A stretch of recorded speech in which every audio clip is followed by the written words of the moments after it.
Hey guys, Harv here, and welcome to the updated version of how to get to the moon and back. This is updated for the version 0.17, and it's going to be split into 4 parts. This is the first part, and it's how to place a single Kerbal on the moon and return him home to Kerbin safely. You're going to want to build a ship that resembles something like this. Now the second part of this video will be building this ship. So if you're only interested in how to build the ship, then you can skip to that part of the video. There's an annotation on the screen right now. If you only want to fly this ship, then you can watch this part of the video up until that part. And part 3 and 4 we'll discuss later, because basically they are placing 3 Kerbals on the surface of the moon and building the ship to place 3 Kerbals on the surface of the moon. Pretty easy. Now, just to recap the basics, to get into orbit, you're going to want to have your heavier lifting stage to last you up until maybe 30,000 meters. And you're going to want to curve over from vertical to horizontal east, because that's the way that Kerbin rotates, giving you a little extra force.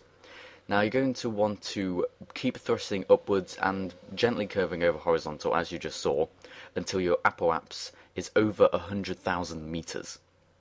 Now the apoapse, or apoapsis as it's called in the game, is the highest point in your trajectory. So this blue line here, when you press M, you can open map view. This blue line represents your trajectory. Now to get yourself into a circular orbit, you're going to want to warp around to the apoapse. You can either use the arrows in the top left of the screen, or you can use comma and period keys to do that. You're going to want to warp around up to your apoapse, and a few seconds beforehand, and during obviously, you want to begin thrusting again horizontal in the direction you are moving. And if you burn enough, you should be able to raise your periapse, which is your lowest point in your trajectory. You should be able to raise that to roughly the same height as your apoapse. Now that we've done this, and obviously that launch stage was decoupled a while ago, we can warp around until we see the sunrise, and a few minutes later we ought to see the moon rise. Any minute now. Turns out the correct time to burn for a moon transfer is as soon as the moon rises over the horizon in a roughly 100,000 meter orbit. There we go, there's the moon. So once again we want to be pointing prograde, which is marked by the yellow circle, without the cross threads. That's prograde position, and it's basically, prograde means the direction you are moving in. It's very useful. Pointing prograde and retrograde, which is the opposite direction, which is the opposite position to the direction you are moving in, they are 2 very used maneuvers in space travel. So once you're burning, you increase the trajectory higher on the opposite side of Kerbin to what you're currently on. And you want to increase it until you get this encounter with the moon. Now, as soon as you hit the moon's encounter, you're going to want to carry on warping down to the moon's periapsis, the lowest point in your current trajectory. This is one of the crucial parts. You're going to want to flip round retrograde, as I just said, and you're going to want to burn in that position, so opposite to the way you are currently moving. Depending on how well you do your orbits, this might not necessarily be along the same axis that we were burning into orbit for, because you can change your inclination quite easily in some cases. But you want to get yourself into this stable orbit, and then once you are nearly on the light side of the moon, you can carry on burning retrograde and actually lower your trajectory down onto the surface. So you can see in my ship we have not much fuel left, to be honest. So I'm going to be quite confident with this, even though warping down to around 16,000 meters. If this is your first time, I'd recommend taking it slowly, because you really don't want to crash. So probably warp down to 20,000 meters if you still have powerful engines to slow you down. Now you can see we've decoupled that stage, and we are now on our landing stage. So the first one was the launch stage, the second the orbital transfer stage, and this is the moon landing stage, and return stage. It's 2 in 1 in that respect. So once again, pointing retrograde, roughly retrograde. If you feel you're falling a bit too fast, then you can always point a bit higher to try and delay your dropping speed.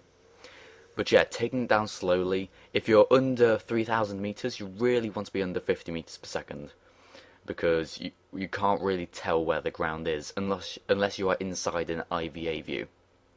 Now, something I'd like to quickly point out before we land, taking things slow, is that this ship, to my knowledge, should work in the demo.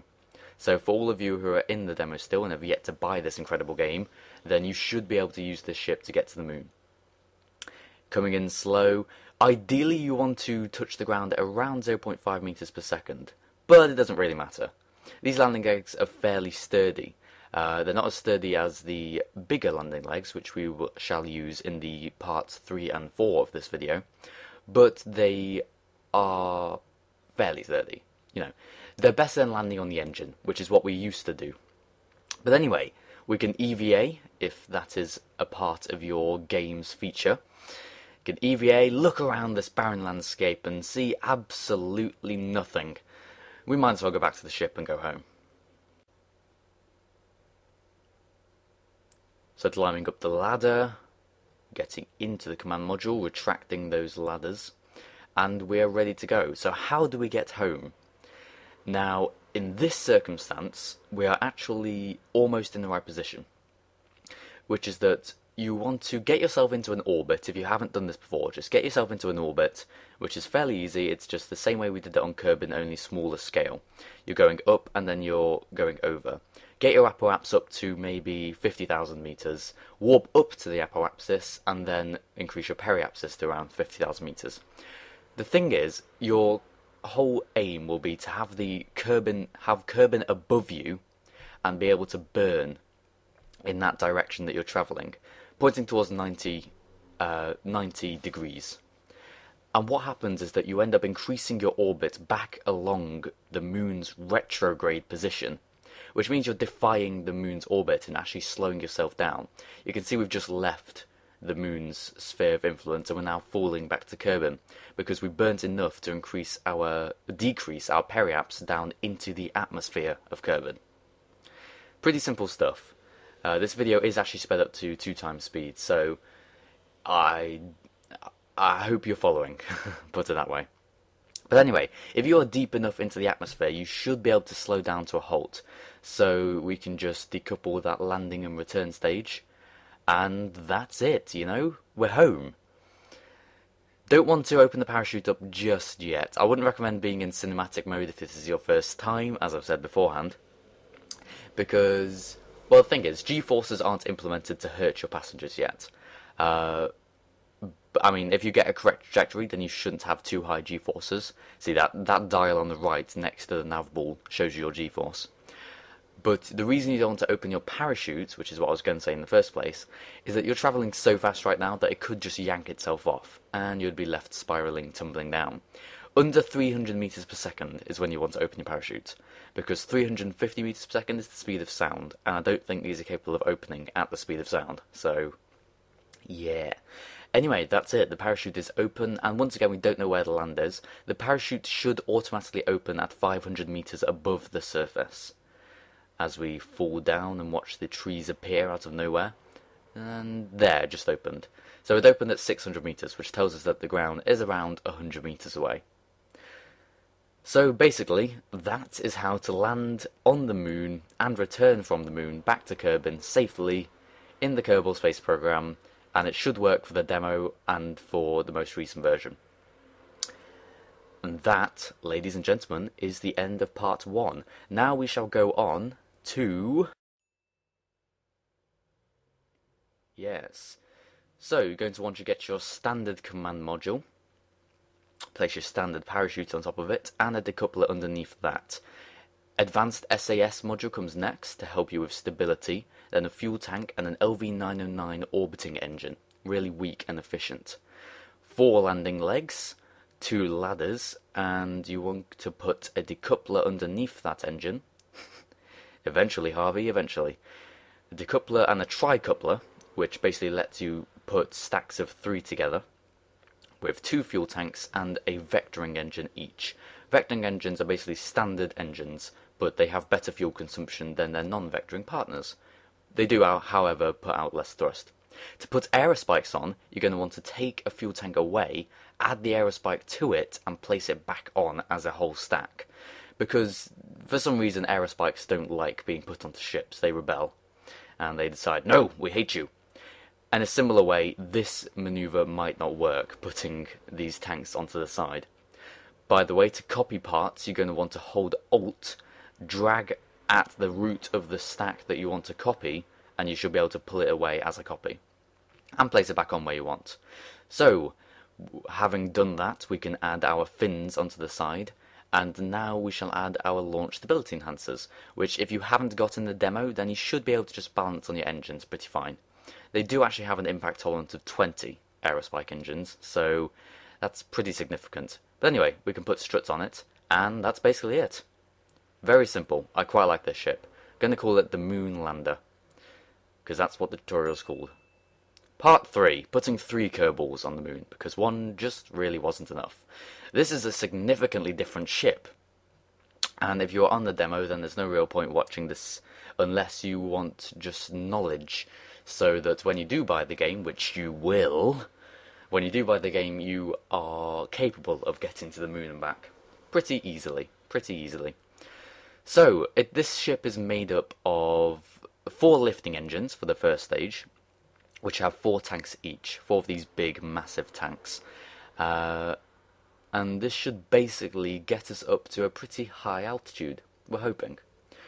Our pilots today are Jebediah Kerman, who has just been to the moon and back, Bill Kerman and Bob Kerman, who are the standard 3 that we always love to see in these videos, or indeed whenever I play the game, because we have all these other pilots now.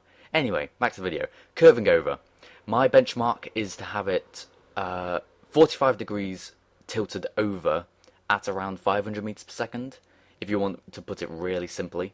But anyway, those engines have taken us up to around 40,000 meters. We can detach and gently thrust away from them. Now, we do get some random spinning, but if you can control it well enough, you should be fine.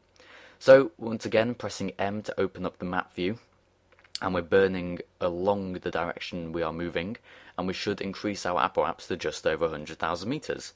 Exactly the same maneuver, just done with a different ship, to get 3 people onto the moon, 3 Kerbals. You could only time warp when SAS is off for some reason. It tells you you're still accelerating even if you're not. But anyway, just disable SAS and time warp. And once again, pointing prograde at the yellow circle with no cross in it. Don't point at the one with the cross in it, otherwise you're never going to get to the moon. Just some friendly advice. Burning again, and we should increase our periabs just enough. That's 89,000 and that's 103,000. That's fine. Perfectly fine. So, once again, disabling SAS and warping round, we should see the moon rise any moment now. Any moment. There's the sun, which tells us that the moon isn't far behind. So basically, there we go, there's the moon. Now, you'll notice that it's actually significantly higher in the horizon than we left it last time. You can probably get away with bringing it up to here, I think. The sooner you burn, the more fuel efficient you'll be, in most cases, depending on the height of your orbit. But anyway, burning prograde again, which is increasing the trajectory on the height of the trajectory on the opposite side of Kerbin, increasing our apoaps, towards where the moon will be. Because we're focusing on where the moon will be, not where it is currently. That's a problem that a lot of people might have when they first start playing the game. Time warp towards the encounter.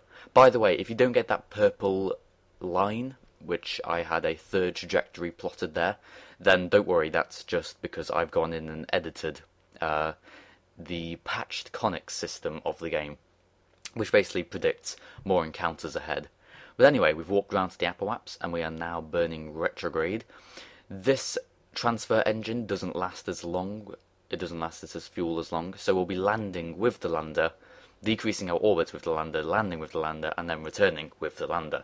So it's lucky we've got a big fuel tank to help us do that. Decreasing our periaps down into a roughly normal orbit. A bit inclined, but it doesn't really matter. Now, at the moment, we are over the light side of the moon, so really we're actually hovering directly over the point we want to land on.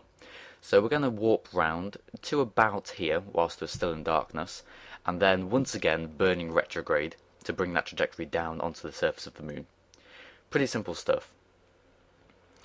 So I say we want to land about here. If you are in inclined orbit like I am currently, which basically means you're not always over the equator, you do hover over towards the north and south poles occasionally, you're going to want to set your landing spot along the equator so that you can get back into an equatorial orbit. Just a little trick to do. One day we might actually make a tutorial for polar landings, which would be pretty good. I have an idea how I might do that. I'm not sure what the best way is currently. I'll probably experiment myself. But anyway, warping down, reached 17,000 meters again, decreasing our speed by burning retrograde, and we can decrease it to around 200 meters per second right now, because we do have a fairly powerful engine. So around 200 meters per second, that's fine. Warping down again, getting to maybe 5,000 meters per second, if you're a daredevil, a bit like I am. If not, I'd say 10,000 just to be safe. You can see I was actually worried I was going to have to re-record this. Landing legs out. You can open landing legs by pressing G. I forgot to mention that. But yes, just at the right speed. How about that? That is really pro timing if it wasn't just an accident. So, lowering ourselves down onto the landscape. Once again, under 0.5 meters per second is optimal, but I mean, landing is a technique that you kind of have to refine, so don't worry if you don't get that. I, being the pro that I am, get 0.4 meters per second, so, you know, you should all hail me and etc. Unfortunately, we didn't put ladders on this version of the ship, which in part 4, which is building this, we will actually add those ladders, so don't worry about that. Get our Kerbal out. We could get them all. We could get all 3 out, but to be honest, if we just walk away from the ship and look back towards the sun, there's not an awful lot here. I don't know why we bothered sending 3 men when we already reported out with the first one, but there isn't an awful lot here, so we might as well get back into the ship. We really want to have something to do on EVAs. I'd quite like something to do. But anyway, get back into the ship, turn off that cinematic mode, and similar to how we didn't get into orbit, we're actually currently directly on the moon's the moon's retrograde surface. Which basically means, let's go straight up. Yeah, pretty much, because we are directly burning against the gravity of the moon and the orbit of the moon. If you look at the moon's trajectory in the map view, then you'll be able to see, as we can here, that we are directly over that line, and the moon is travelling round anti-clockwise, which is towards 90 degrees. So we are just burning straight up, increasing our orbit back along its trajectory, and we get our escape velocity, and we carry on burning just to bring that periapsis down to around 25,000 meters or so? 21,000 meters, that's fine. That works well enough. So anyway, goodbye moon. Thank you very much. You weren't very interesting, but maybe Minmus will be more interesting. That's something to note. These 2 ships that I've displayed in this video are both capable of landing you on Minmus and back. I've done it before. I can't really remember how it went, but it went well and we succeeded and all that stuff. Because, I mean, I always say this, but I might be actually completely wrong. I think it takes less delta V to land you on Minmus and return than it does on the moon. Because although Minmus is harder to get to, it's actually significantly easier to land on and return from, because it's got such a low gravity. And also it's got some really flat ice lakes, so landing itself is pretty easy if you can aim in the right direction. So yeah, we've decoupled our returning stage. It does not take much fuel to return from the moon or Minmus. None at all. If you know how to burn in the correct direction, then it doesn't take hardly any. But again, if you're not in the correct point on the moon's surface to burn, then you want to get into an orbit and wait until you are in the correct point. If you're orbiting towards 90 degrees, then you should wait until Kerbin is directly above you. And if you're orbiting at 270 degrees, which is in the opposite direction, then you should wait until you're on the opposite side of the moon to Kerbin. In either case, you're currently travelling, your prograde position is pointing along the moon's retrograde trajectory. Just want to stress that enough, because I'm trying to answer as many questions in this video I can, although if you do have any questions which I don't answer, you can of course feel free to post in the comments section. And that shall be that. So, this is nearly the end of part 3. We have successfully landed 3 men, although only one of them got out, admittedly. We've landed 3 men on the surface of the moon, and they have now opened their parachute 500 meters above the ground, and they are returning to the safety of the surface of the Kerbin. Surface of Kerbin. Yes, indeed, as the cars go by outside. So, touch down gently.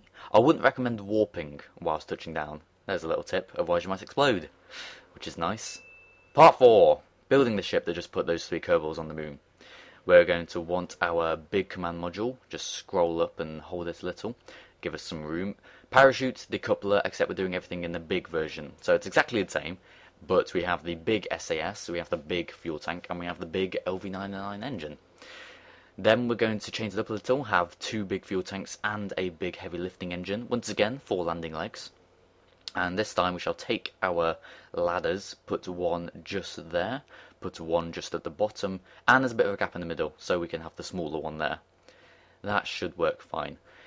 So anyway, that's basically our transfer stage and return stage, so now we need to put on the lifting stage. We can put 4 decouplers there, yes Harvey, there, and we need to put 1 fuel tanks, 2 fuel tanks, 3 fuel tanks, and lifting engines, and another fuel tank on top of that. Because it's better to connect it in the middle than on the top one, so that's why we put that back on top instead of connecting everything underneath the first. And then we can put some struts below around those fuel tanks, just as a bit of stability. We can zoom inside and connect the middle parts to the outside tanks to try and stop it swaying or knocking into the sides.